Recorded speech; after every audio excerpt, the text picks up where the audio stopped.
Comment trouver des clients lorsqu'on est freelance? Ce qu'on espère le plus en devenant freelance, c'est devenir libre. On espère qu'on pourra organiser notre temps comme on veut, choisir nos missions et travailler là où ça nous chante. Mais pour avoir tout ça, il faut s'assurer de trouver assez de clients, car vous ne pourrez jamais vous sentir vraiment libre si vous angoissez à l'idée de ne pas avoir assez de travail pour pouvoir payer votre loyer et vos factures, et si vous n'arrivez pas à vous projeter au-delà de 3 semaines.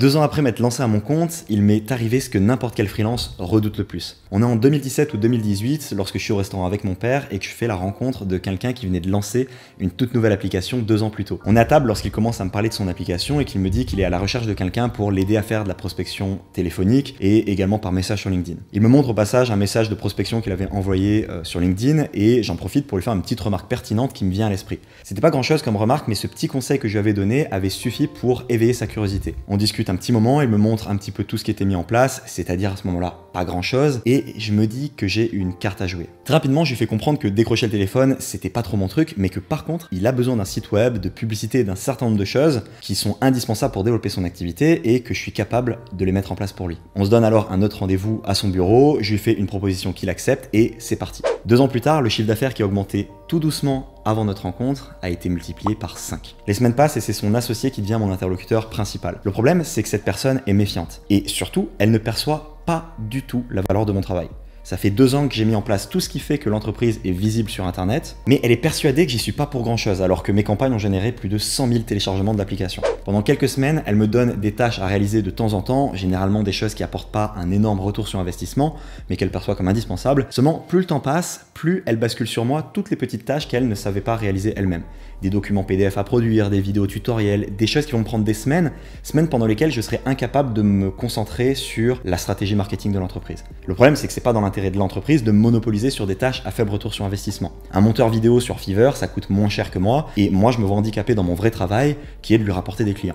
Et la tension monte au fur et à mesure que ma santé mentale décroît. J'ai d'autres clients, alors foutu pour foutu, je décide de tenir position fermement et je dis à mon ancien interlocuteur que ça va pas le faire. Après 2 mois, mon téléphone sonne et je sais déjà ce que je vais entendre.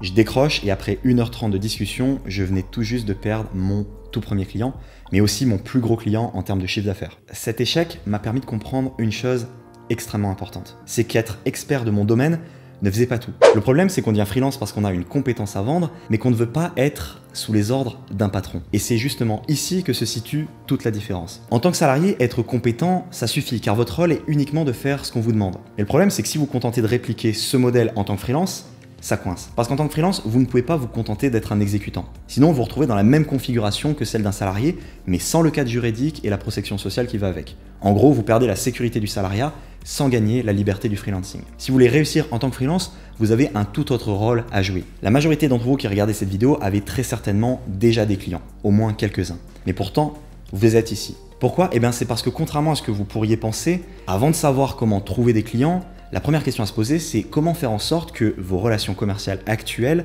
soient fructueuses.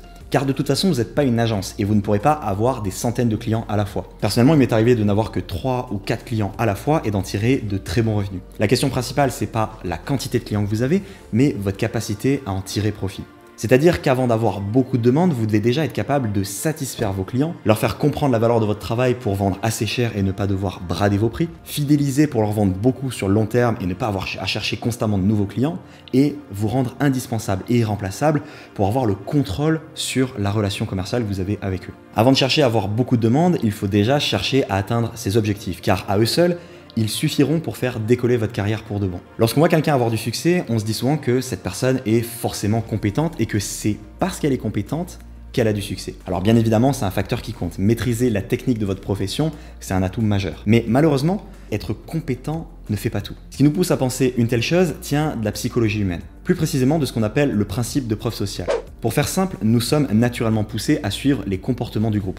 Dans la nature, on a statistiquement plus de chances de survie en adoptant par mimétisme le comportement des autres individus qui sont autour. Si vous passez devant un restaurant et que la terrasse est pleine, vous direz sûrement que ce restaurant doit être bon et que le service y est certainement de qualité. Les études ont d'ailleurs montré que la majorité des gens préféreront manger dans un restaurant dont la terrasse est remplie qu'un restaurant voisin dont le 3/4 des tables sont vides. C'est là le premier piège que j'appelle le monodéterminisme. C'est le fait de présupposer qu'un phénomène n'a qu'une seule cause à son origine. C'est une erreur de raisonnement qu'on fait constamment et qui nous conduit à ne percevoir qu'un tout petit bout de la réalité. Alors pour retourner sur mon exemple du restaurant, oui, peut-être que ce restaurant est bon.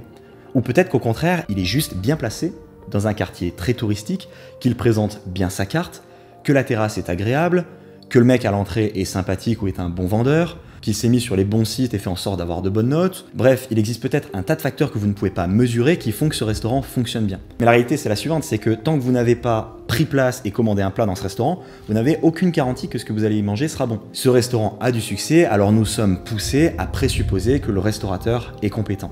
Ce principe de preuve sociale a été décrit par le célèbre chercheur et écrivain Robert Cialdini, dont vous avez probablement entendu parler, mais il découle en réalité d'un principe de psychologie plus profond qu'on connaissait déjà avant, qui s'appelle tout bêtement le conformisme. Le conformisme, c'est notre tendance naturelle à nous conformer au comportement des autres individus pour survivre et pour être accepté socialement. Ça fait qu'on a tendance à se fier au jugement des autres. Si beaucoup de gens vont dans ce restaurant, ils ont peut-être raison, alors on va faire pareil. Et bien en tant que freelance, le principe est le même. Lorsque vous voyez un freelance qui a beaucoup de clients, vous dites sûrement que s'il a beaucoup de clients, c'est pour une bonne raison, c'est qu'il doit être compétent. Alors moi aussi je vais être compétent, comme ça je vais avoir beaucoup de clients. Et pourtant, le principe est le même, c'est que la compétence technique, c'est qu'un seul paramètre parmi tant d'autres. Pour rester dans le registre de la restauration et prendre un autre exemple, regardez McDonald's. Ça a rien d'un bon restaurant gastronomique. Et pourtant, leurs terrasses sont pleines. Même si on sait que c'est malsain, même si on sait que la bouffe sort d'une usine et qu'elle donne le cancer, et même si on a conscience que McDonald's nous manipule avec un marketing trompeur et est un empire qui exploite ses employés en les payant une misère, c'est la deuxième entreprise de restauration en termes de chiffre d'affaires de l'histoire. McDonald's est nul d'un point de vue de la compétence technique qu'est la gastronomie, mais ils savent cerner et combler bien d'autres besoins chez le client. La rapidité, le prix, la gourmandise. Et ils ont un business model en béton armé. Dans un monde idéal où la compétence technique suffirait, le petit restaurateur de mon quartier qui fait une excellente bouffe ferait le même chiffre d'affaires que McDonald's, si ce n'est un meilleur chiffre d'affaires. Mais c'est pas le cas. Vous êtes peut-être un bon graphiste, développeur ou photographe, la réalité c'est que tant que vous n'avez pas finalisé votre mission, votre client n'a absolument aucun moyen d'en être sûr. De la même manière que vous qui passez devant un restaurant et présupposez la qualité de la nourriture qu'on y mange à ce que vous voyez de l'extérieur, eh ben, votre prospect ne peut construire son opinion sur votre compétence que sur des indices qu'il observe. Si vous voulez sortir du lot et ne pas être dans cette posture de subordination face au client, vous devez faire plus qu'être un bon technicien. Car ce qu'attend un client, c'est pas d'avoir en face le meilleur expert du monde. Ce qu'attend un client, c'est avant tout d'avoir en face quelqu'un capable de résoudre son problème de la meilleure manière possible. Laissez-moi illustrer ça avec une petite histoire. Un jour, un monsieur demande à un portraitiste de réaliser le portrait de sa femme. C'est leur anniversaire de mariage, alors il veut lui faire un joli cadeau. Quelques jours plus tard, le dessinateur rend son travail. Mais le client n'est pas content. Le dessin est magnifique, c'est une véritable œuvre d'art. Mais il manque quelque chose. L'artiste avait dessiné cette femme avec talent, mais en prenant soin de gommer chacun de ses petits défauts. Le dessin était parfait d'un point de vue technique, mais le client était quand même déçu. Car il ne reconnaissait pas sa femme, ses rondeurs qu'elle avait gardées après ses 2 grossesses, et toutes ces autres petites imperfections qu'il aimait tant et qui lui rappelaient leur histoire. Contrarié, il repartit sans le dessin et ne recommanda jamais ce dessinateur à qui que ce soit. Cette histoire nous montre une chose, c'est qu'en tant que prestataire, la pire erreur que vous puissiez faire, c'est de vous contenter d'être un expert technique. Car la technique ne suffit pas. Un technicien maîtrise son expertise, mais il ne cherche pas à comprendre son client, ses besoins profonds, ses peurs, ses questionnements. Il ne lit pas entre les lignes pour comprendre ce que le client désire vraiment. Le fait de penser que la compétence suffit, c'est une croyance qui est très fortement ancrée en nous, car le système et l'école nous éduquent depuis toujours à faire du bon travail, à faire ce qu'on nous demande et à respecter les règles. Ce mode de pensée et de fonctionnement est parfait lorsqu'on est salarié. Il fonctionne très bien lorsque votre rôle est cadré et que vous avez une hiérarchie qui décide pour vous de ce que vous devez faire. Mais le principe du freelancing, c'est justement de ne pas être dans cette posture de subordination. Vous ne pourrez jamais construire une carrière pérenne uniquement en vous contentant de faire un bon travail technique et de respecter un cahier des charges. Si vous voulez réussir en tant que freelance, vous ne pouvez pas reproduire un modèle de subordination similaire à celui d'un salarié.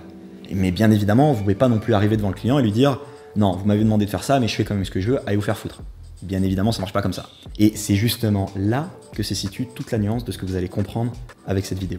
En tant que freelance, vous devez, en plus de votre expertise métier, de rajouter quelques cordes à votre arc. Ces cordes sont la vente, la communication client et le marketing.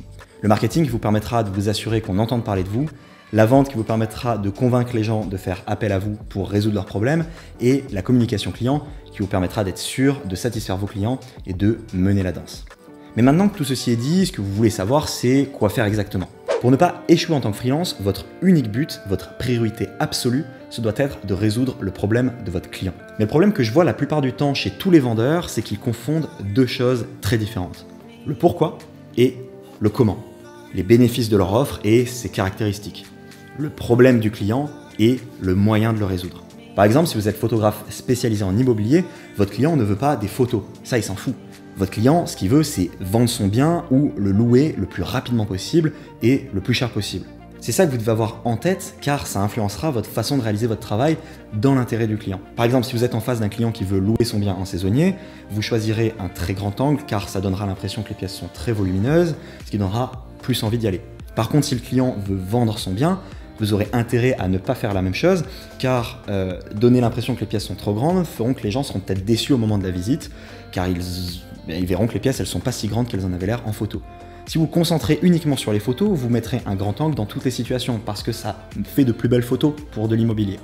Mais si vous vous concentrez sur le pourquoi du client, là vous adapterez votre prestation à son besoin pour l'aider à atteindre son objectif. Le problème qu'on a, c'est qu'en tant qu'humain, nous sommes naturellement égoïstes. Ce que nous percevons en premier, c'est notre propre problème, car c'est celui qui a le plus d'impact sur nos émotions. Je suis de nature égoïste, vous êtes de nature égoïste et votre client aussi, et c'est tout à fait normal, car nous sommes des humains. Ça ne veut pas dire que vous êtes un connard, ça veut simplement dire que votre problème est ce qui vous affecte avant tout. C'est normal. Et étant donné que votre client est un humain aussi, jusqu'à preuve du contraire, lui aussi, il est égoïste et il est focalisé sur son propre problème. Alors, en tant que freelance, vous avez tout intérêt à vous éduquer, à oublier temporairement le vôtre de problème et à être plus sensible à celui du client. Car en agissant ainsi, vous devenez quelqu'un d'important à ses yeux. Comme souvent, pour aboutir à ce qu'on souhaite, il faut prendre la psychologie à l'envers. Pour résoudre votre problème, être plus visible, gagner plus d'argent, avoir plus de succès, vous ne devez pas être concentré dessus, vous devez être concentré sur celui du client.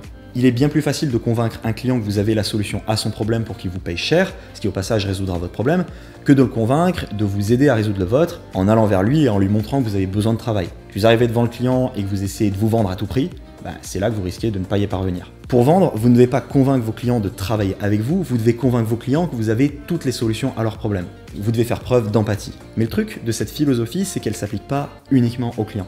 La dernière fois, je travaillais sur un projet avec un partenaire. On devait sous-traiter la réalisation d'une page produit pour une boutique en ligne à un prestataire externe. Et j'avais fait une maquette graphique pour expliquer ce qu'on attendait de lui. Mais j'avais peur que ce prestataire ne puisse pas réaliser exactement ce qu'on voulait à cause de la configuration technique du site internet. Et j'ai voulu prendre le temps, car c'est justement là toute ma philosophie de travail, de m'intéresser à ces contraintes que pouvait rencontrer le prestataire pour lui simplifier le travail et le guider dans la bonne direction. Mais le partenaire avec qui je bossais sur le projet m'a dit qu'on s'en foutait et que c'était pas notre problème, que le prestataire il se débrouillait et que c'était son travail. Pour le coup, j'ai grincé des dents, car c'est justement ça, se concentrer sur sa deadline, son problème, son objectif sur le court terme, qui conduit à finalement perdre le plus sur le long terme. Il m'a suffi de 5 petites minutes pour regarder comment était configurée la page produit actuelle sur le site pour donner des indications utiles au prestataire dans mon brief. Grâce à ces 5 petites minutes d'empathie, le prestataire travaillera plus facilement, on limitera le nombre d'allers-retours dus à des problèmes de compréhension, il appréciera plus travailler avec moi car je ne me positionne pas comme un donneur d'ordre ingrat, et au final j'ai le pouvoir sur l'interaction et ce prestataire aura une grande probabilité de me renvoyer des clients pour des missions hors de son champ de compétences. Bref, il est gagnant, le client final est gagnant et je suis gagnant aussi. En tant que salarié, vous avez un supérieur qui a le pouvoir sur vos actions. C'est pour cette raison que vous n'êtes pas libre. En tant que freelance, vous devez être le supérieur qui a le pouvoir sur les actions de vos clients. Non pas un pouvoir autoritaire, mais un pouvoir doux, bienveillant, qui est bénéfique à tout le monde. Mais cette configuration prolifique, elle n'est pas possible avec tout le monde. En effet, en tant que freelance, vous pouvez être face à 3 types de clients différents. Tout d'abord, le client qui sait déjà exactement ce qu'il veut et rien d'autre. Dans cette situation, vous êtes perçu comme un subordonné qui est là pour réaliser une tâche précise. Vous devez être bon tout en n'étant pas cher et vous n'avez quasiment aucune marge de manœuvre. C'est le genre de clients que vous allez récupérer en étant inscrit sur des plateformes de mise en relation comme Fiverr, Malt, etc.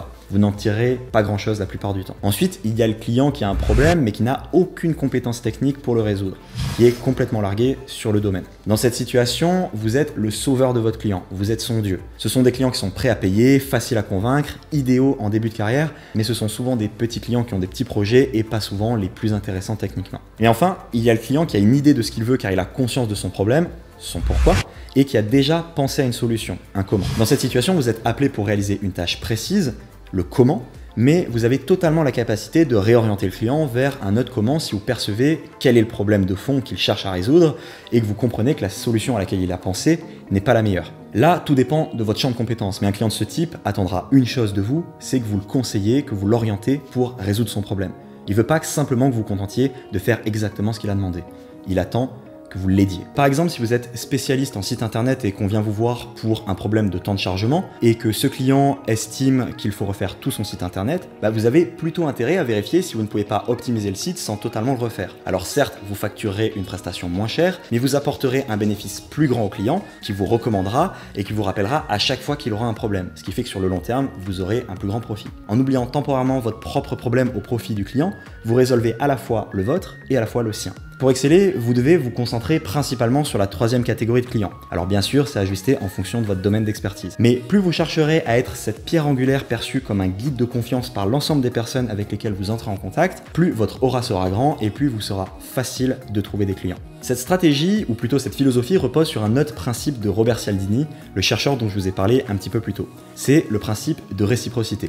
C'est un principe qui fait que nous nous sentons redevables à qui que ce soit nous offre quelque chose. En gros, lorsqu'on offre quelque chose à quelqu'un, cette personne a bien plus de chances de dire oui si on lui demande quelque chose par la suite. Plus vous donnez à vos clients, plus vous aurez démontré votre valeur, votre capacité à les aider, et plus ils seront accros à vous. Et c'est là que vous pourrez commencer à facturer cher pour vos services. Pour devenir la figure de proue dans votre secteur, vous devez être prêt à donner avant de recevoir. Vous ne devez pas attendre d'être payé pour passer 1 heure avec votre client pour le conseiller. Mais maintenant que vous savez comment tirer profit de vos relations commerciales, comment trouver plus de clients? La première option, c'est le bouche à oreille. En marketing, on appelle cette dimension le referral. C'est une des clés du succès car le bouche à oreille a un effet exponentiel. En gros, si chacun de vos clients vous rapporte 2 clients, et que ces 2 nouveaux clients vous rapportent à leur tour 2 clients, vous avez une croissance exponentielle. Mais le problème, c'est que la plupart des gens attendent que le bouche à oreille se crée tout seul ou alors demandent à leurs clients de les recommander. Malheureusement, ces 2 stratégies sont dangereuses. La première revient à laisser le hasard gérer les choses. Malheureusement, vous pouvez attendre très longtemps comme ça. Et la deuxième fait diminuer votre valeur aux yeux de vos clients, ce qui est très dangereux également, car vous vous mettez en position de demande. Une bonne stratégie de referral repose sur des systèmes que vous allez mettre en place et qui vous donnent des leviers que vous pouvez activer le moment souhaité. Vous pouvez par exemple mettre en place des partenariats avec d'autres freelances complémentaires moyennant des commissions ou directement avec certains de vos clients. Et vous pouvez également utiliser votre réseau, ce qui est le deuxième point, le networking. Alors oui, le networking, ça fonctionne et vous devez d'avoir un réseau. Mais un réseau demande d'être entretenu constamment. Et si on est introverti, ça peut être assez difficile. En ce qui me concerne, j'ai appris à m'adapter à ce genre de milieu car j'y vais avec une intention différente. La plupart des gens que je croise dans le monde professionnel sont dans un esprit de compétition. Mais personnellement, je m'efforce de ne voir personne comme un concurrent. J'essaye de voir les gens qui m'entourent comme des personnes qui ont besoin de moi et que j'ai la capacité d'aider. Et en étant dans cette démarche, toute compétition disparaît parce que je deviens utile à tout le monde. Mais le meilleur moyen d'avoir un levier activable pour gagner des clients dès qu'on en a besoin et avoir la liberté du freelancing sans manquer de sécurité est de mettre en place un système exponentiel. En finance, il existe un principe qu'on appelle les intérêts composés. Lorsque vous investissez dans quelque chose, les intérêts s'ajoutent petit à petit à votre investissement, ce qui fait que les nouveaux intérêts chaque année sont calculés non pas uniquement sur votre investissement, mais sur le total, c'est-à-dire sur l'investissement, plus sur les intérêts que vous avez réinvestis. La magie des intérêts composés, c'est qu'elle ne s'applique pas qu'à la finance, mais à plein de domaines. C'est pour cette raison que le meilleur moyen de construire une carrière stable et rentable est d'investir du temps et des ressources dans des actions qui vous permettent de bénéficier de ce principe, comme par exemple la création de contenu ou l'affiliation. Chaque vidéo que je fais va alimenter la machine et donner de la portée aux vidéos précédentes. Et au fil du temps, chaque nouvel effort que je vais mettre en place aura plus de résultats que les efforts précédents. Et si un jour je suis fatigué, je pourrais prendre 2 mois de vacances, la machine ne s'arrêtera pas de tourner du jour au lendemain. Si vous souhaitez construire une carrière de freelance rentable et pérenne sur le très long terme, sachez que j'ai créé une série de 7 vidéos entièrement gratuites dans laquelle je vous donne étape par étape les techniques et stratégies que j'utilise pour ne jamais manquer de clients et pour pouvoir en tirer le plus de bénéfices possible. Je vous explique comment trouver plus de clients, comment gagner en visibilité, comment avoir un site web efficace, comment convaincre vos clients de votre valeur et plein d'autres choses. Le lien se trouve juste dans la description et les 7 prochains jours, vous recevrez une vidéo chaque jour. Sachez par ailleurs que je prépare en ce moment d'autres vidéos YouTube pour vous aider à construire la carrière de freelance dont vous rêvez sur de nombreux sujets. Alors n'hésitez pas à vous abonner si ça vous intéresse de ne pas les louper. Et n'hésitez pas à liker cette vidéo pour me donner la force de continuer à en faire. Tchuss!